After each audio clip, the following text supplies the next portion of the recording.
Good morning, YouTubers, and welcome to another very special edition of Morning Coffee with Mike. 'Tis I, Mike Martins. Thanks you for joining me, and thank you to my Patreon supporters. I got a new Patreon supporters. Hopefully I can get 20 supporters fit on Patreon by Christmas. That's my goal.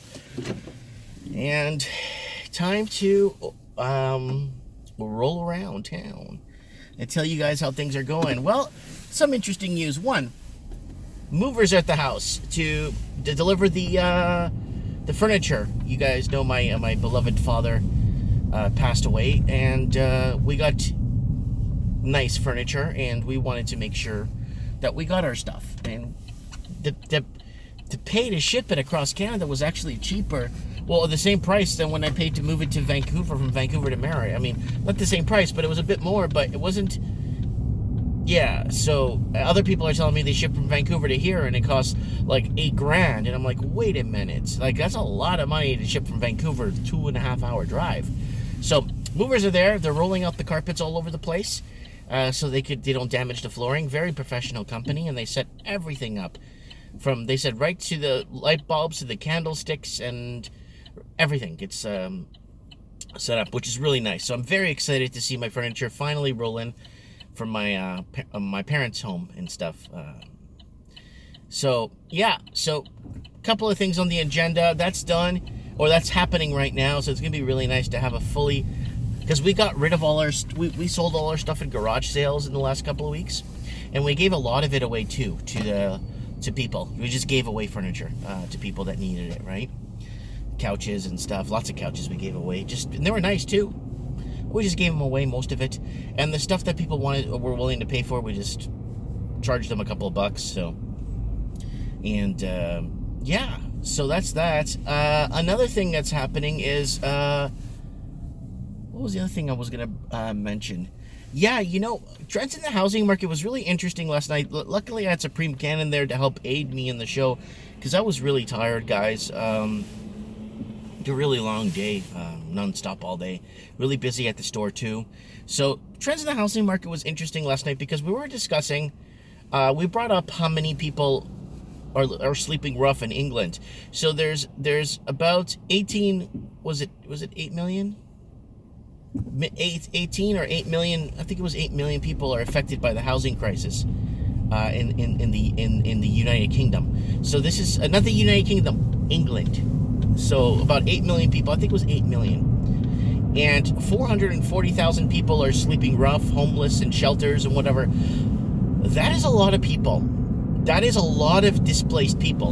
And what is scaring me, okay, is that they're going to try to massage people, governments, commercials on television, movies. Hollywood's going to start implementing it, that, 1 in 3 people being displaced in life is normal. 1 in 3 people being displaced in life is the thing to be. So if you get displaced and you got to couch surf and you got to live your life in shelters, well, it is how it is, and you're one of those statistics. That's pretty bad to be already. Because in the 80s, okay, in the 70s, 80s, and even into the mid 90s, it was very hard to find people that got themselves displaced like this. You wouldn't find people. It'd be like a room full of people, and you have one person that's like, oh, I just got a divorce, I'm staying with my friend, but I'm going to get my place next week. Why? Well, he can get his place next week because rent's affordable. Or he's going to buy a place with the earnings he got from his house because housing was affordable. So everything starts to tick back to housing. Everything. You follow the dots back. 1, you follow the money. 2, you start following where everything's headed, right? You start seeing where everything is headed and where people are losing at. And the people, most people right now are housebroke. And that's the scary part of everything, is everybody is housebroke right now.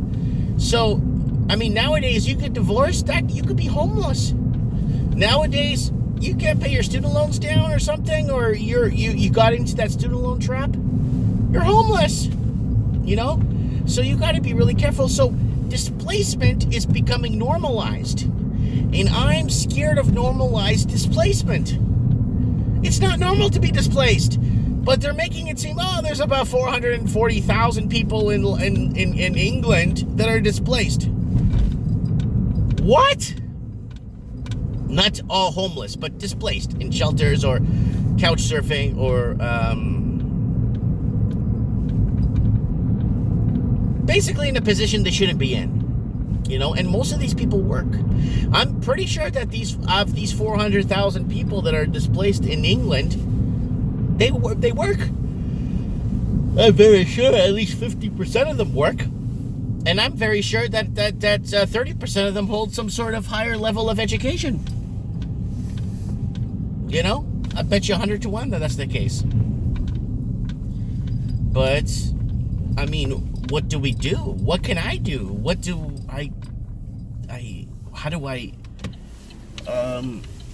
how does, you know, I'm doing this by talking about this problem, just by addressing the problem we have, right?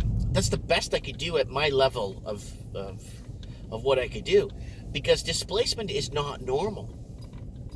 Displacement is dangerous, right? Displacement leads to abuse, drugs, whether it's all kinds of abuse, trafficking. You get trafficked into the different underground black markets, right? Oh, it's there. Yeah, I don't know, guys. I'm concerned about this massaging, that people are already massaged, that only rich people could afford a house now. Hi, can I get a number 9, please? And the number 9? Yeah, and the coffee, an extra large dark roast with 1 cream. Sure. Anything else? And yeah, I think I got it covered. All right, 7:58. Thank you. I'm so tempted to get some donuts or something. I'm just getting a croissant with cheese and so tempted. Yeah, the house is a mess. Well, not a mess, it's empty. Everything's empty, so my wife couldn't... we have lunch there. We have some canja. You guys call it congee.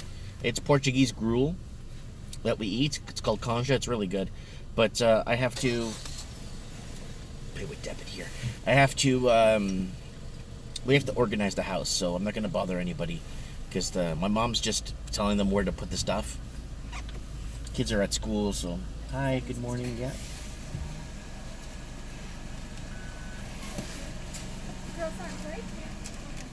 Thank you so much.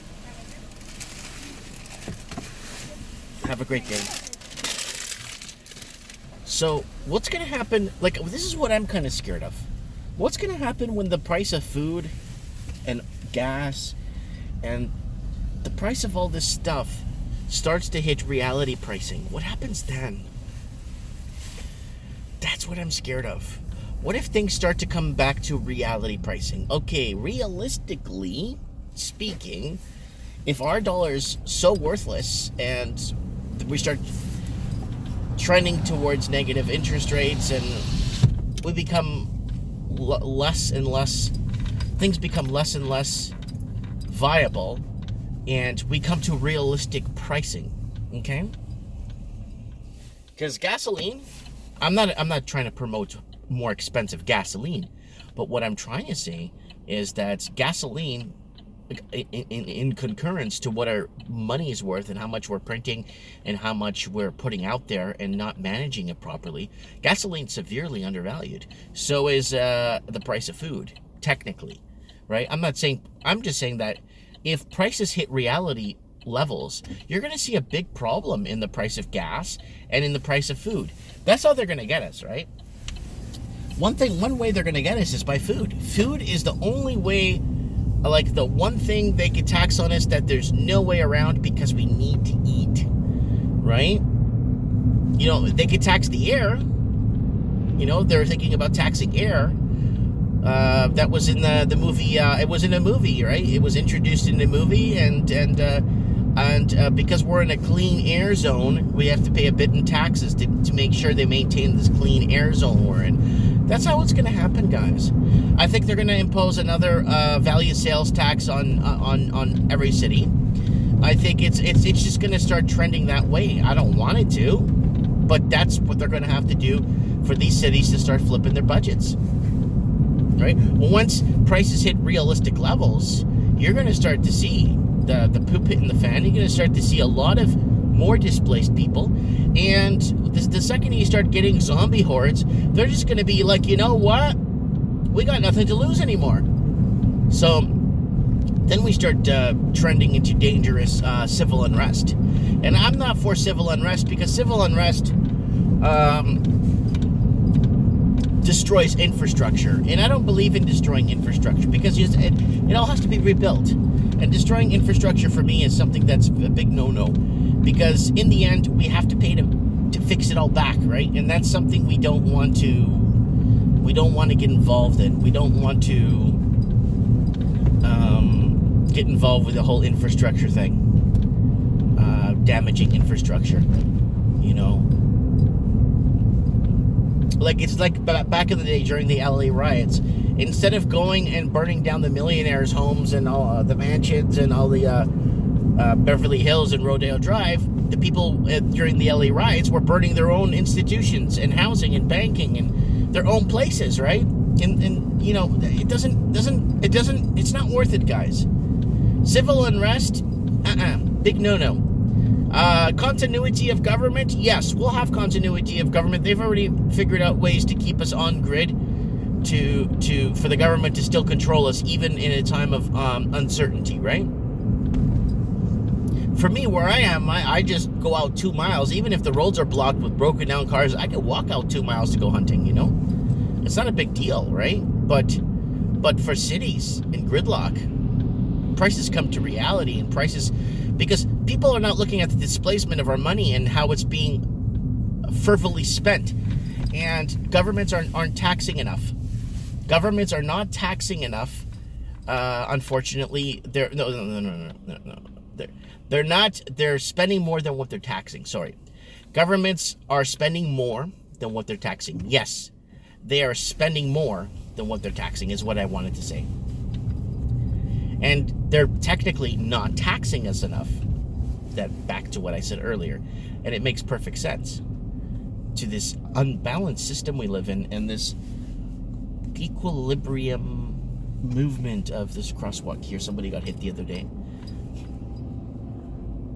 This unbalanced, unfavorable. You know, a lot of people are raising the flags of an alarm of concern. Even people that were asleep for the last 30 years are starting to raise an alarm of concern, or raise a red flag saying, wait, I'm not liking the way things are going here. Concern. Well, I got the spot in front of my store this morning, guys. Displacement. That's my question to you guys.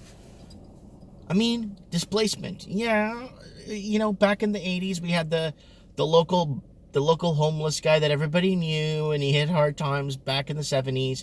And, you know, he's been homeless most of his life, and blah, blah, blah, and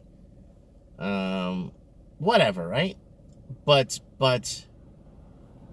everybody knew him. You know, people brought him sandwiches. They knew where he'd be. It was that one homeless guy that we knew of, right? And I think it was him. I remember this guy very, very vividly because I was a child, and I still remember this guy up until I got into my adult years watching this man. And, you know, he was always homeless. It was that, you know, he was dubbed the Dufferin and Eglinton bum and everybody knew him, right? And people supported him, right? But now it's gotten to a point where you're seeing teenagers on the street. You're seeing everywhere. It's like it's become normalized in a way where, you know, it's displaced people it's normal to be displaced nowadays. And I don't believe in that kind of stuff. I don't believe in displacement, right? I believe in people being free to do what they want to do. Yes, 1,000,000%. But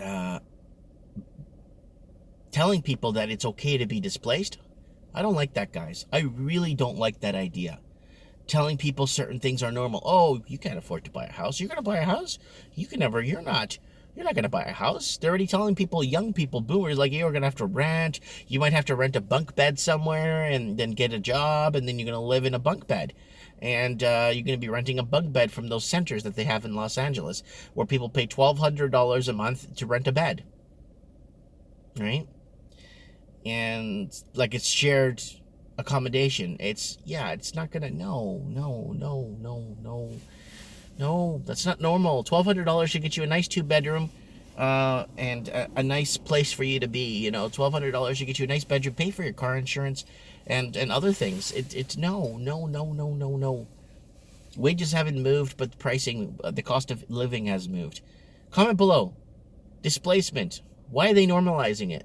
Why are they making it seem like, oh, if you're displaced, that's okay. It's normal. No, it's not. Comment below, let me know.